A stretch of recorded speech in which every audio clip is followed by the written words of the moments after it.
खुदा यीशु मसीह के अजीम और उसके पवित्र नाम में आप सबको सलाम। आप सब खुश हैं? हालेलुया। मैं ईमान रखता हूं कि आज सुबह ना सिर्फ वो जिंदा है बल्कि इस जगह पर मौजूद है। आमीन आमीन। आइए मेरे साथ कलाम मुकद्दस को खोलिए। यीशु मसीह के जी उठने के तल्लुक से चंद एक बातें खास हम सुनेंगे और सीखेंगे, और हर साल ही हम इन बातों को सीखते हैं। मैं ईमान रखता हूं कि आज खुदा अपनी कुदरत के वसीला से आपको अपने कलाम के वसीला से बरकत देने को है। आमीन। मेरे साथ देखिए, मत्ती की मार्फत लिखी गई यीशु मसीह की अंजील, उसका 28वां बाब और उसकी पहली चंद वर्सेस, चंद एक आयत खुदा के कलाम मुकद्दस में से हम तिलावत करेंगे। मैं पहली आयत से लेकर 6ठी आयत तक कलाम मुकद्दस में से पढ़ूंगा। और सब्बत के बाद हफ्ते के पहले दिन पौ फुटते मरियम मगदलीनी और दूसरी मरियम कब्र को देखने आई, और देखो एक बड़ा बुंचाल आया, क्योंकि खुदावंद का फरिश्ता आसमान से उतरा और पास आकर पत्थर को लुढ़का दिया और उस पर बैठ गया। उसकी सूरत बिजली की मानंद थी और उसकी पोशाक बर्फ की मानंद सफ़ेद थी, और उसके डर से निगहबान कांप उठे और मुर्दा से हो गए। फरिश्ते ने औरतों से कहा, तुम ना डरो, क्योंकि मैं जानता हूं कि तुम यीशु को ढूंढती हो जो मसलूब हुआ था। वो यहाँ नहीं है, क्योंकि अपने कहने के मुताबिक जी उठा है। आओ ये जगह देखो जहाँ खुदावंद पड़ा था। खुदा के कलाम के पढ़ने, खुदा के कलाम के सुनने और इस पर अमल करने वालों पर खुदावंद की बरकत चाहते हैं। आमीन आमीन।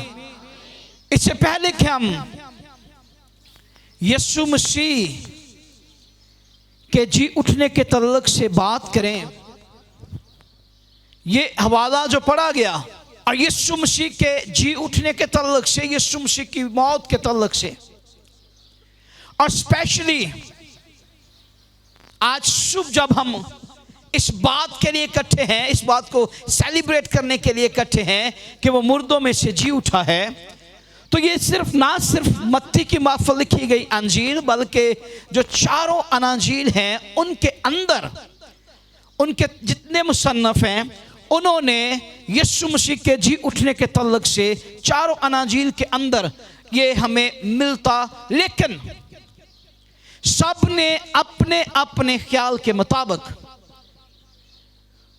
उसको मुख्तलिफ तरीके से बयान किया।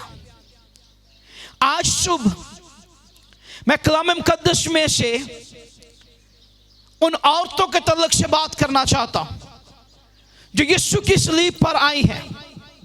और अगर हम कलाम मुकद्दस के दूसरे जितने रेफरेंस, दूसरी किताबों के रेफरेंस देखें, तो कहीं पर हमें जिक्र यह मिलता है कि वो औरतें परेशानी के अंदर हैं। जब वो निकली हैं तो वो परेशान हैं, जब वो अपने घरों से निकली हैं तो परेशानी के अंदर हैं, और उनकी परेशानी कुछ और नहीं है। उनकी परेशानी वो बड़ा पत्थर है जो यीशु की कब्र के ऊपर रखा गया था, जो उसके मुंह पर रखा गया था। उनकी परेशानी वो पत्थर है, और वो आपस में पत्थर के तल्लुक से बात करती आती हैं कि हमारे लिए उस पत्थर को कौन हटाएगा, उसे कौन लुढ़काएगा वहां से। अब ये परेशानी जो है उन औरतों की है, लेकिन जब वो घर से निकली हैं, प्लान उनका ये है कि वो यीशु की कब्र तक पहुंचेंगी, और वो खुशबूदार चीजें जो वो अपने साथ लेकर आई हैं वो वहां पर लेकर जाना चाहती हैं, वो यीशु की लाश तक लेकर जाना चाहती हैं। लेकिन परेशानी है पत्थर, कि पत्थर को हटाएगा कौन। इससे पहले कि मैं और आगे बढ़ूं, इससे पहले कि मैं और यीशु के जी उठने के तल्लुक से बात करूं, उस पत्थर को हटाना कोई आसान काम नहीं है। एक तो वो पत्थर वैसे ही भारी है, लेकिन उसके साथ साथ एक और बड़ा काम, उस पत्थर पर रोमी सल्तनत की मोहर हो चुकी थी, और उस मोहर को कोई तोड़ नहीं सकता। जो कोई उस मोहर को तोड़ेगा वो बागी कहलाएगा। और जो बागी है, और रोमी सल्तनत के मुताबिक, रोमी कानून के मुताबिक बागियों की सजा सलीबी मौत थी, जिस पर यीशु मसीह को भी लटकाया गया, जिस पर उन डाकुओं को भी लटकाया गया। जो कोई उस मोहर को तोड़ता वो बागी कहलाता। लेकिन याद रखिए, नाफरमानी करने वाले भी जो रोमी सल्तनत की नाफरमानी करते वो बागी कहलाते। अब ये औरतें इस बात से परेशान थी कि इस पत्थर को हटाएगा कौन, और उनकी परेशानी का हल किसी इंसान के पास नहीं है, बल्कि रोमी सल्तनत से ऊपर एक और भी सल्तनत कायम है, और उस सल्तनत का नाम जो है लश्करों के खुदा यहोवा खुदा की सल्तनत है। और किसी इंसान ने उन पत्थरों को नहीं हटाया, बल्कि उस पत्थर को हटाने के लिए आसमान से फरिश्ता उतर आया है। उन औरतों की परेशानी के लिए खुदा ने अपने फरिश्ते को भेजा, और उनके आने से पहले ही पत्थर जो है वो कब्र के मुंह से लुढ़का हुआ नजर आता है।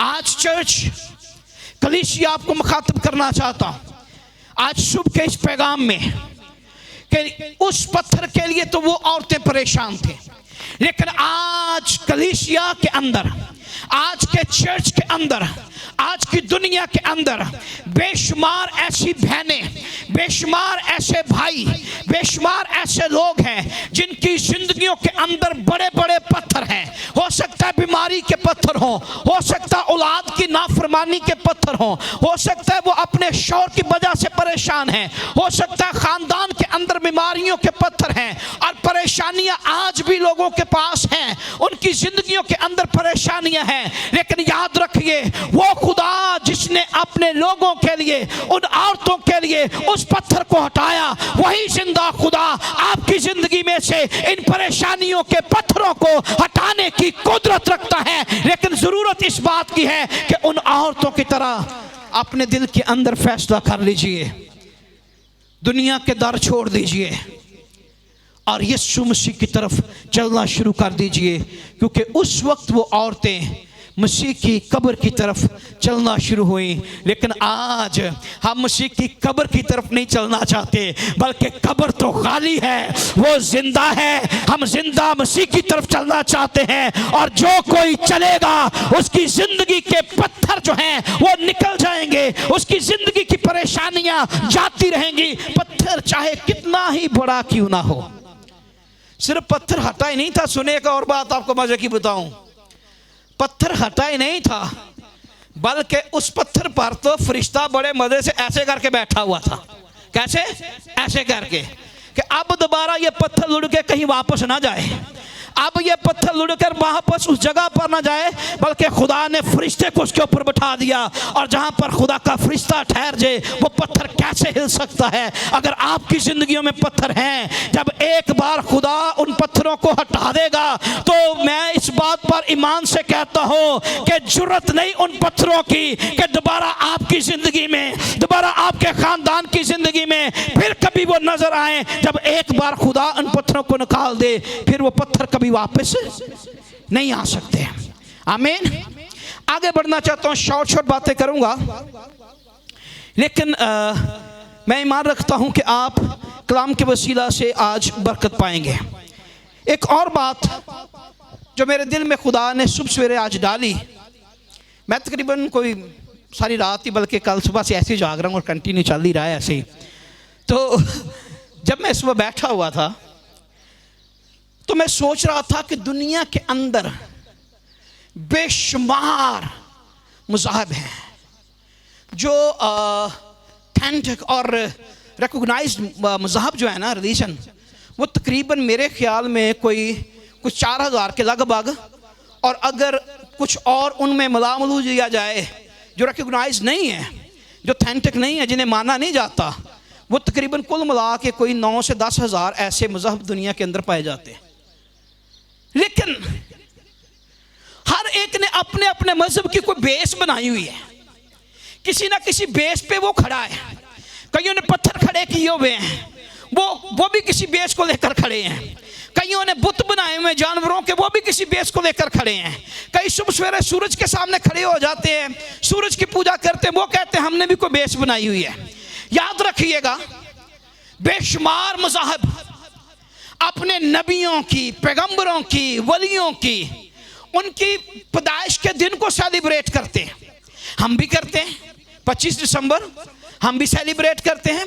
दुनिया में आपने देखा होगा कई ऐसे मज़ाहब हैं जो अपने नबियों की, दुनिया में बेशुमार नबी पैगंबर आए, बेशुमार वली आए हैं दुनिया के अंदर, और उनकी जो पैदाइश का डे है उसे सेलिब्रेट किया जाता है। लोग उसे सेलिब्रेट करते हैं, उनके मानने वाले, उनके फॉलोअर्स उसे सेलिब्रेट करते हैं, हम भी सेलिब्रेट करते हैं। लेकिन याद रखें, दुनिया के अंदर कोई ऐसा मजहब नहीं है जो अपने किसी नबी की, अपने किसी पैगंबर की या अपने किसी वली की उस डे को सेलिब्रेट करता हो कि ये मुर्दों में से जी उठा है। वह एक बाइबल मुकद्दस का खुदा का बेटा यीशु मसीह है, जिसको सेलिब्रेट आप तमाम मसीही करते हैं कि उसकी कब्र खाली है, उसकी कब्र खाली है। क्योंकि नबी पैगंबर दुनिया में आए, उनकी कब्रें बंद हैं, उनकी कब्रें ऊपर से बंद हैं। और सबूत ये है कि यहाँ से साबित ये होता है कि ना वो कब्र खुली, ना वो कब्र से बाहर आए, लेकिन आपका यीशु, मेरा यीशु, हमारा निजात दहिंदा, उसकी कब्र खुली है, उसका दरवाजा खुला है, वो पत्थर हटा हुआ है, कोई भी उसके अंदर जा सकता है। बल्कि एक और आपको बात बताऊं मजे की, उसकी गवाही तो लोग ही नहीं देते, बल्कि उसकी जिंदा होने की गवाही तो फरिश्तों ने दी है। उसके पैदा होने की गवाही सबसे पहले किन्होंने दी? हाँ, किन्होंने दी? अब सुने फिर से मजे की बात, पैदा होने की गवाही देने भी कौन आया? आसमान से, आसमानी लश्कर। अब वो जिंदा हुआ है, तब भी पहले ऊपर कौन पत्थर पर ऐसे करके बैठा हुआ था? फरिश्ता। उसने कहा तुम जिंदा को मुर्दों में क्यों? किसने गवाही दी? फरिश्ते ने। फिर और एक बात बताऊं, अगर यहां से थोड़ा सा और आगे बढ़े, यूहन्ना की मार्फत लिखी गई यीशु मसीह की अंजील, उसके अंदर एक फरिश्ता नहीं, हमें कब्र के अंदर कितने फरिश्ते नजर आते हैं? कितने नजर आते हैं पता है? इधर बाइबल स्कूल स्टूडेंट, कितने फरिश्ते? हाँ, 2। एक यीशु मसीह के सर की तरफ, दूसरा। और दुनिया के अंदर पता, जब कोई अदालत हो ना, तो कोई बंदा गवाही दे देना, हाँ हाँ ये बंदा, मैं गवाही देता हूँ ये बंदा ठीक कह रहा है, तो लोग उसकी गवाही को क्या करते हैं? मानते हैं। लेकिन अगर एक दूसरा बंदा और साथ खड़ा हो जाए, पहले एक है, अब गवाही देने वाले कितने हो गए? अब 2 ने कह दिया हाँ हम इस बात के गवाह हैं, ये बंदा ठीक कह रहा है, तो गवाही और क्या हो गई? मजबूत हो गई। और बाइबल मुकद्दस का खुदा भी कहता जहां पर 2 या 3, बात कहां से शुरू हुई है? 2 से। और इंसानों की अदालत भी जो है ये ज्यादा लोगों की गवाही को पसंद करते हैं। यहां पर बाइबल मुकद्दस के अंदर फरिश्ता एक नहीं है, फरिश्ता एक नहीं है, फरिश्ते तो कब्र के अंदर कितने? 2। और वो क्या कहने लगे कि वो यहाँ नहीं है, ओ ये जगह देखो जहां पर वो पड़ा था, यहां पर यीशु मसीह की लाश रखी गई थी, इस जगह को देखो। अब ना वहां पर लाश है, ना वहां पर कुछ और मिलता है, बल्कि वो मौत जिसने यीशु को अपनी गिरफ्त में लेने की कोशिश की, यीशु मसीह ने मौत के अंदर जाकर मौत को ही मौत दे दी है। और हम इस डे को सेलिब्रेट ये करते हैं कि दुनिया के अंदर लोगों की पैदाइश को सेलिब्रेट करते हैं, या कोई मर जाए तो उसके रोने के लिए लोग इकट्ठे होते हैं। वहां एक कौम, कलीसिया, चर्च, मसीह हैं जो सिर्फ मौत पर या सेलिब्रेशन पर इकट्ठे नहीं होते, बल्कि किसी के जिंदा होने की खुशियों को भी सेलिब्रेट कर रहे हैं। Hallelujah, hallelujah.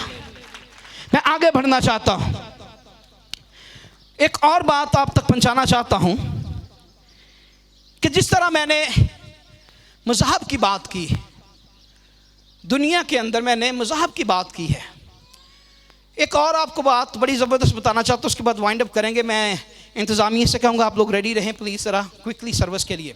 बात यह है कि अगर आप पुराना अहदनामा देखें तो पुराने अहदनामा के अंदर भी मुर्दे ज़िंदा हुए हैं कि नहीं हुए? हाँ, वो बड़े बड़े नबियों ने मुर्दे ज़िंदा कीते ने, अलीशा ने किया कि नहीं किया है, उसकी हड्डियां ना हड्डियां लगियां कि नहीं लगियां, मुर्दा जिंदा होया कि नहीं होया।